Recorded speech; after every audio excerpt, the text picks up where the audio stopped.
오늘은 어버이 주일을 맞아 우리 모든 어르신들 주님의 축복이 함께하기를 축원합니다. 최근 뉴스에 10대 여학생들이 노래방을 찾았다고 합니다. 그냥 10대들이 노래방을 찾은 것이 아니라 술을 가지고 노래방을 들어가서 자기들끼리 술을 마셨습니다. 주인은 이 사실을 알고서 그 아이들에게 진술서를 적게 했습니다. 그런데 이후에 이 주인은 아동학대 혐의로 벌금 200만 원을 그리고 집행유예 1년을 선고받았다는 뉴스의 기사를 어제 읽었습니다. 이 사건을 보면서 많은 것을 생각합니다. 이 어린 아이들이 어떻게 이렇게 노래방을 출입하면서 술을 가지고 올 수 있도록 이렇게 만들었을까? 누군가가 문제가 생겨날 때 문제를 지적해 줄 수 있는 사람은 과연 앞으로 누가 문제를 지적해 줄 수 있을까? 이 사건의 결말이 되면서 이 아이들은 앞으로 무슨 생각을 하면서 살까? 괜찮구나. 감히 어른이 아이들이 술을 먹는데 부모 이름을 대라고, 전화번호가 어떻게 되라고, 이런 생각을 가지고서 그런 결론이 났으니 이 아이들은 앞으로 어떻게 살아갈 것인가 하는 것입니다. 이런 세상의 부모는 과연 어떤 존재일까? 오늘 세상은 어른이 없습니다. 그러다 보니 질서가 무너졌습니다. 학교에는 선생이 많이 있지만 선생이 없습니다. 가정에도 부모가 있지만 부모 역할, 부모 노릇하는 부모가 없습니다. 신앙을 믿는 하나님의 자녀들이 많이 있고 그리스도인이 많이 있지만 하나님이 잘 보이지 않습니다. 여러분, 우리나라는 어떤 나라였을까요? 우리나라는 동방예의지국이라고 했습니다. 우리나라가 조선을 이와 같이 거쳐서 나라가 개화되어질 때 당시 미국인 헐버트는 이 세상에서 아주 간섭적인 노인복지가 가장 존경하고 잘된 나라는 조선이다라고 이렇게 소개를 합니다. 미국 공사를 역임한 센저의 해고록에 보면 나는 노년을 위해서 조선 땅에서 다시 태어나고 싶다. 왜냐하면 이 백성은 노인들을 잘 공경하기 때문이다. 선교사인 알렌도 말합니다. 노인과 망인, 죽은 자 사이에 단절이 되어지지 아니하고 연결되어져서 죽는 것이 두렵지 않는 나라가 있다면 바로 조선이다. 오늘날 살고 있는 이 시대, 어른이 된다는 것, 나이가 들어서 노인이 된다는 것은 두려운 시대가 되어져 버렸습니다. 물질적인 가치의 기준으로 풍요로움 속에 사는 사람들, 이제는 물질의 기준에 때로는 나이가 들면서 그와 같은 경제활동을 하지 못하니 육신의 부모를 천대하게 하는 풍토가 만연해져 있습니다. 어느 한 조사기관에서 가정의 서열을 매기는 조사를 했습니다. 가정에도 서열이 있습니다. 가장이 있고 그리고 이 형제들이 있습니다. 그런데 이제는 가정의 애완동물 및 서열로 부모 세대가 되어져 버렸다고 합니다. 우리는 어른들에게 어떻게 인사합니까? 오래 사세요, 건강하세요. 여러분, 인간 수명은 얼마일 것 같습니까? 과학자들의 분석에 의하면 인간이 이 땅에 와서 인류 초기에는 인간의 수명은 약 38년 오래 살았다고 합니다. 오늘 현대사회에서는 기대 수명은 약 80.5세, 제대로 살 수 있으면 115세까지 관리를 잘하면 살 수 있습니다. 그러나 요즘은 이렇게 말합니다. 건강 나이가 어떻게 되세요? 여러분, 오래 사는 것이 축복일까요? 행정안전부 통계에 의하면 24년 4월 말까지 기준, 최근 통계입니다. 전국에 한 사람이 세대가 되는 세대주 가정은 우리나라의 48.1%가 1인 세대 가정이라고 합니다. 그 중에 70대가 20%가 됩니다. 혼자 사는 이 어른들 경제적인 빈곤과 우울증과 외로움, 그렇게 고독사로 연결이 되어집니다. 이들의 자녀는 어디 있습니까? 이들의 자녀들은 무엇을 하고 있을까요? 성경에는 우리에게 말합니다. 구약에서 하나님께서는 그의 백성의 아버지가 되고 너희들은 나의 자녀가 된다라고 말을 합니다. 오늘 본문은 너의 부모를 즐겁게 하라 설교 제목입니다. 먹고 살기 바쁜 세상에 어떻게 하면 부모에게 즐거움을 줄 수 있을까? 기쁨을 줄 수 있을까요? 오늘 본문은 우리에게 부모에게 즐겁게 하라고 하면서 세 가지를 간략하게 이야기를 하고 있습니다. 여러분 한번 실천해 보시기 바랍니다. 돈이 드는 것도 아닙니다. 시간 드는 것도 아닙니다. 첫째는 청종하고 경효할 때 부모들은 즐거워한다고 합니다. 부모의 말을 귀담아 듣고 순종하고 듣고 그리고 그분을 이렇게 예를 갖출 때 부모들은 굉장히 행복해합니다. 우리가 왜 부모에 대하여 청종하고 경종해야 할까요? 다시 말하면 부모는 나에게 어떤 존재일까요? 부모는 나의 뿌리입니다. 나라고 하는 잎사귀가 있고 나라고 하는 열매가 있다면 이 잎사귀가 되고 열매가 되어진 것은 그 밑에 지금은 보이지 않지만 그 뿌리 속의 흙 밑에 온갖 것의 영양분을 흡수해내었던 그 뿌리가 바로 우리의 부모인 것입니다. 뿌리가 잘려진 나무는 오래 가지 못합니다. 자식에게 자기의 생명을 온갖 것을 다 좋은 것 영양분을 흡수하여 주시기 위하여 그렇게 뿌리는 그 보이지 않는 곳에서 그렇게 뻗어 나가 이와 같이 흡수하여 잎사귀를 청청하게 하고 그리고 열매를 맺게 하는 것입니다. 자기의 살을 나누고 피를 나누고 뼈를 깎아 주신 분이 우리의 어머니입니다. 한 아버지는 10아들을 키울 수 있지만 10아들은 한 아버지를 봉양하기 어렵다고 합니다. 심리학자들의 분석에 의하여 나이에 따라서 아버지에 대한 판단이 달라진다고 하는데 이 땅에 어린 아이가 태어나서 4살이 되어지면 그 아이의 마음에 아버지의 존재는 우리 아빠는 슈퍼맨이야 모든 것을 할 수 있다고 생각합니다. 이제는 학교 가기 전 7살 때쯤 되면 우리 아빠는 정말 아는 것이 많아. 아빠가 있어 너무 좋아. 너무 든든해. 학교를 간 8살 때쯤 되면 아빠가 모르시는 게 왜 이렇게 많지? 아빠 그것도 몰라? 이렇게 첫 질문을 던지게 됩니다. 이제는 나이가 12살쯤 되면은 물론 아빠는 이것도 모를 거야. 나이가 17살 때쯤 되면 내 아버지요? 가망 없을 만큼 캐캐 묵었어요. 나이가 20살이 되어지면 이제 그분의 때는 지나갔습니다. 9세대입니다. 세대 차이 납니다.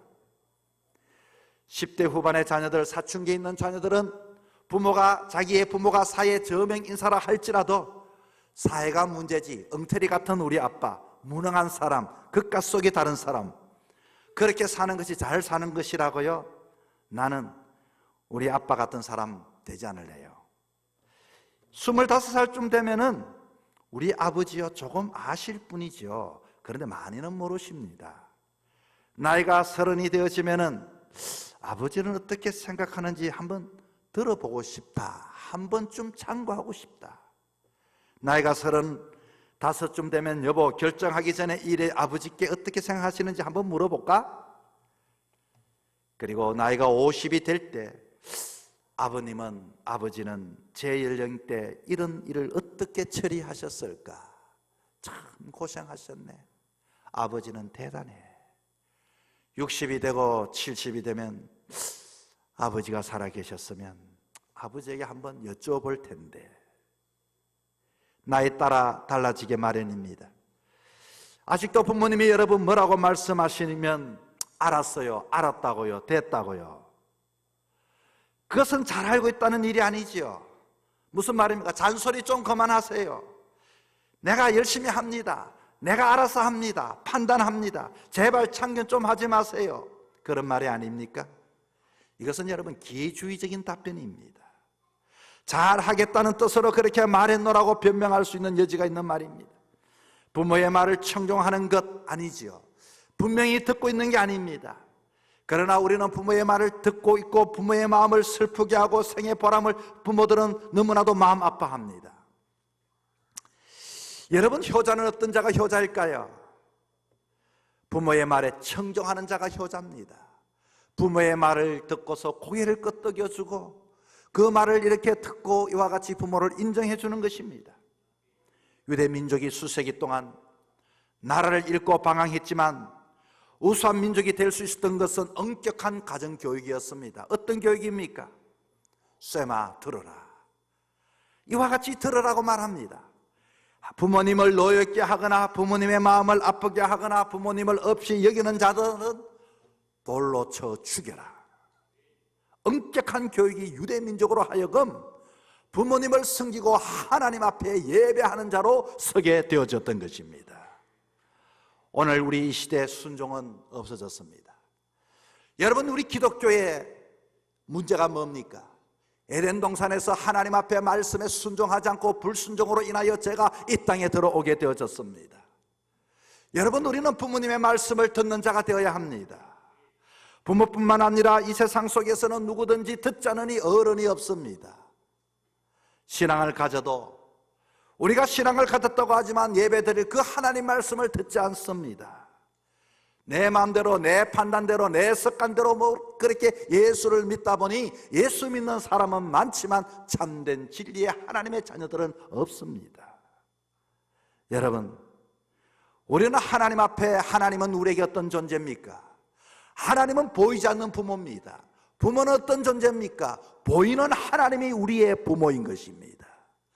보이는 하나님을 잘 섬기는 부모의 말에 순종하고 청정하고 경외함을 통하여 보이지 않는 그 믿음을 가지는 저와 여러분의 삶이 될 수 있기를 바랍니다. 두 번째는 어떻게 하면 부모님들이 즐거워할까요? 우리 자녀들이 의롭게 지혜롭게 이 땅의 삶을 살아갈 때 부모들은 굉장히 행복해하고 즐거워하십니다. 무슨 말씀입니까? 24절에 이렇게 말합니다. 의인의 아비는 크게 즐거울 것이요 지혜로운 자식을 낳은 자는 그로 인하여 즐거울 것이라. 지혜로운 자식을 낳은 자, 정말로 지혜로운 자식, 의롭고 지혜로운 자녀가 누구일까요? 요즘 나이가 든 어른들은 세 가지 말을 안 하고 산다고 합니다. 첫째 말은 아프다는 말을 안 하고 삽니다. 좀 아프고 좀 힘들어도 내가 아프다 이 소리를 정말로 아프지 않으면 절대로 하지 않는다고 합니다. 왜 그렇습니까? 자녀들이 걱정할까 싶어서, 자녀들이 너무 바쁘기 때문에 좀 아파도 넘어갑니다. 바쁠 텐데 나까지 무슨 걱정거리가 되게 할까 싶어서 말하지 않는다고 합니다. 그리고 또 요즘은 부모들이 절대로 이렇게 아프다 소리하는 이유가 있대요. 내가 만약 아프다 그러면 자녀들이 나를 요양원에 보낼까 싶어서 절대로 아프다 소리 안 한다고 하는 것입니다. 두 번째는 외롭다는 소리 하지 않습니다. 혼자 방치된 노인들이 얼마나 많이 있습니까? 여러분의 자녀를 키울 때 장난감을 사주면서 아이들이 실정을 내면 또 장난감을 바꿔주면서 그렇게 옷을 사입히며 관심을 가졌던 우리들의 자녀, 우리들의 부모들은 혼자 방치해 두고 있습니다. 그러나 부모들은 외롭다고 하지 않습니다. 세 번째는 돈 없다고 소리하지 않습니다. 한평생 자식을 위하여 돈을 다 낭비하고 소비하고 투자했지만 자식들에게 용돈 달라는 소리는 차마 못한다는 것입니다. 여러분, 지혜로운 자녀가 누굴까요? 이렇게 말하지 않는 그 부모를 잘 살펴서 어디 아프신 데 없습니까? 어디는 혼자 외롭지 않습니까? 돈은 필요하지 않습니까? 이게 바로 지혜입니다. 이렇게 지혜로운 자녀를 통하여 그 부모들은 마음의 즐거움을 얻는다고 합니다. 여러분, 잘 유념할 수 있기를 바랍니다. 부모들이 가장 듣기 좋아하는 말은 어떤 말일까요? 어쩌면 그렇게 건강하세요. 백수는 걱정 없겠어요. 아이고, 아버지 어머님 닮아서 내가 이렇게 머리가 좋은가 봐요. 다들 주변에 사람들이 말합니다. 부모 덕 많이 보고 우리가 산다고 그러네요.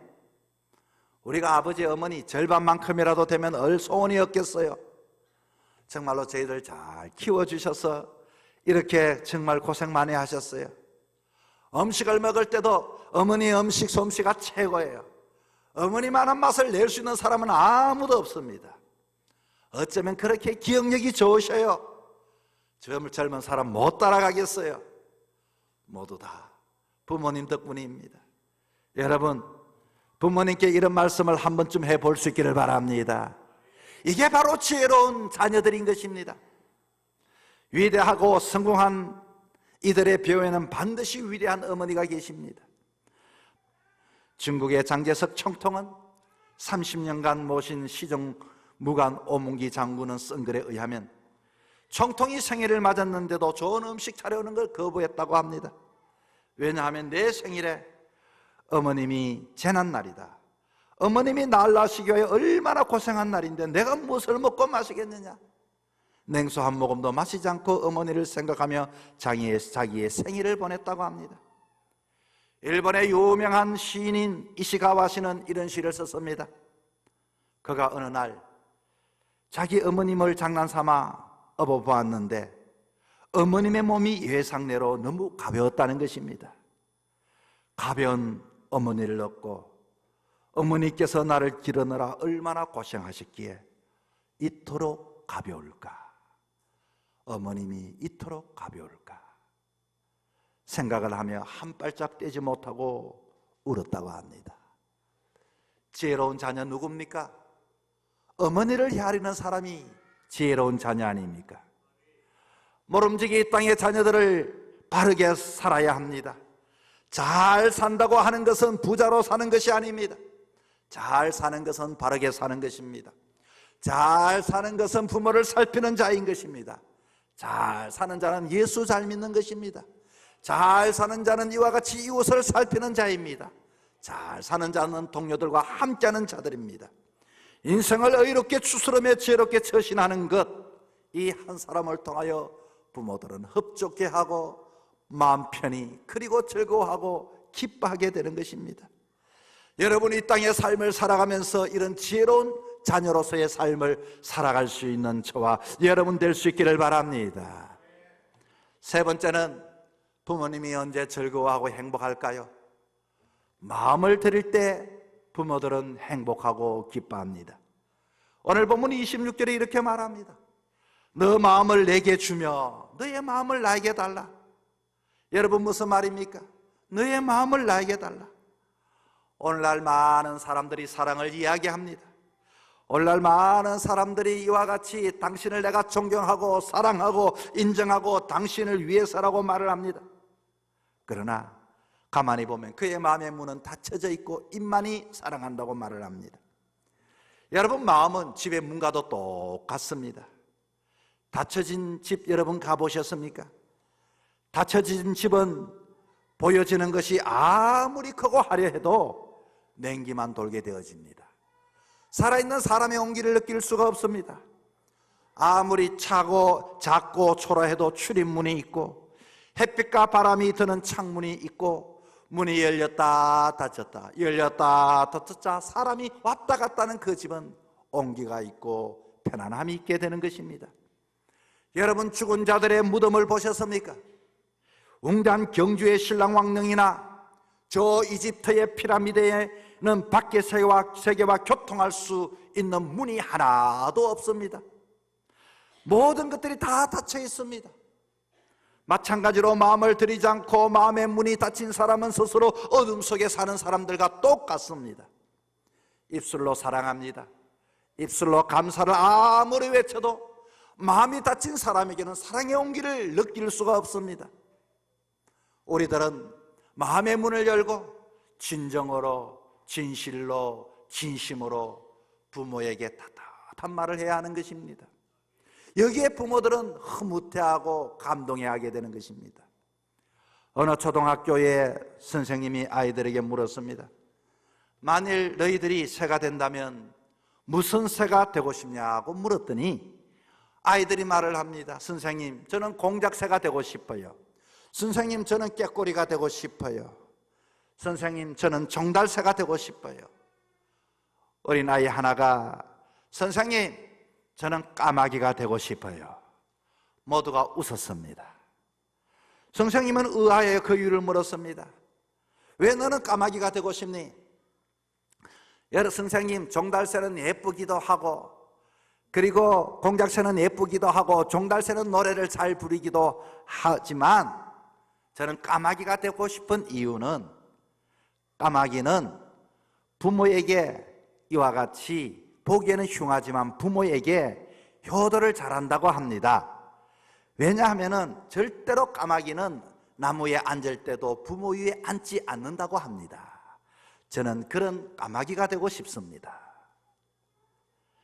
여러분, 우리는 많은 교육을 받으며 살아왔습니다. 미국에서의 수업들은 여러분 대부분 굉장히 이론적인 교육보다도 실질적인 교육을 선생님들이 시키죠. 저도 유학 당시 시절 선생님이 저에게 물었습니다. 5월달쯤이었습니다. 네가 가장 사랑하고 희생한 자는 누군가? 물었을 때 당연하게 저는 어머니요 라고 대답을 했습니다. 그랬더니 이렇게 물었습니다. 어머니에게 얼마나 사랑을 표현했고 얼마나 어머니에게 너가 해왔느냐고 묻습니다. 가만히 생각해 보니 어머니에게 사랑한다는 소리를 한 번도 해보지를 못했다고 했습니다. 선생님은 나에게 말합니다. 그러면 국제전화를 걸어서 어머니는 사랑합니다는 소리를 이와 같이 숙제로 제게 내어주었습니다. 그리고 보고하라는 것입니다. 제가 국제전화로 너무나 다쳐진 입을 열었습니다. 어머님 사랑합니다. 이후에 어머님이 동네방네 다니면서 내 아이가 전화가 왔는데 나를 사랑한다고 했어. 그렇게 좋아하셨던 어머니, 이제는 세상을 떠나셨습니다. 어느 분이 유학을 갔습니다. 교수님이 학생들에게 이렇게 질문합니다. 여러분이 만약 3일 후에 죽는다면 지금 당장 하고 싶은 일은 무엇입니까? 3가지를 순서대로 이야기해 보라고 했습니다. 많은 학생들은, 모든 학생들은 일에 대하여 이야기를 하지 않고 인간관계에 대하여 이야기를 하기 시작했습니다. 첫 번째는 나는 부모님을 만나고 싶습니다. 부모님께 연락하고 부모님에게 그 시간을 가지고 싶습니다. 그리고 두 번째로는 친구와 함께 있고 싶습니다. 친구와 못한 이야기, 미워했던 친구에게 이와 같이 용서하고 용서받고 싶습니다. 세 번째는 사랑하는 애인과 함께하고 싶습니다. 그랬더니 교수님이 칠판에다가 이렇게 썼다고 합니다. Do it now. 당장 지금 그렇게 하라. 여러분, 사랑하는 성도 여러분, 부모님이 살아계십니까? 그냥 봉투만 던져줬습니까? 꽃가슴만 달아드렸습니까? 손을 한번 잡아보십시오. 사랑합니다. 마음의 문을 열고 말입니다. 혹시 여러분 부모님이 안 계신 분들이 있다면 하나님이 아버지, 우리 아버지십니다. 이 땅에서 또한 내 자녀들에게 나는 어떤 부모가 될 것인가? 자녀들에게 마음의 문을 열고 진정으로 자녀를 한번 안아주시기를 바랍니다. 너 고생 많았다. 너도 산다고 힘들지? 여러분, 거기에 우리의 즐거움이 있는 것입니다. 시간 드는 게 아닙니다. 바빠서 할 수 없는 게 아닙니다. 돈이 드는 게 아닙니다. 부모님은 하나님께서 우리에게 주신, 보이는 하나님을 이 땅에 보내주신 하나님이 우리의 부모입니다. 유대개근에도 하나님께서는 어디에나 계시고 사람을 사랑하기 위해서 세상에 어머니를 만들어 주셨다라는 말이 있습니다. 우리의 사랑하는 어머니, 우리의 사랑하는 아버지와 함께 하나님의 사랑을 나누는 귀한 오래 시간들이 될 수 있기를 주의 이름으로 부탁을 드립니다.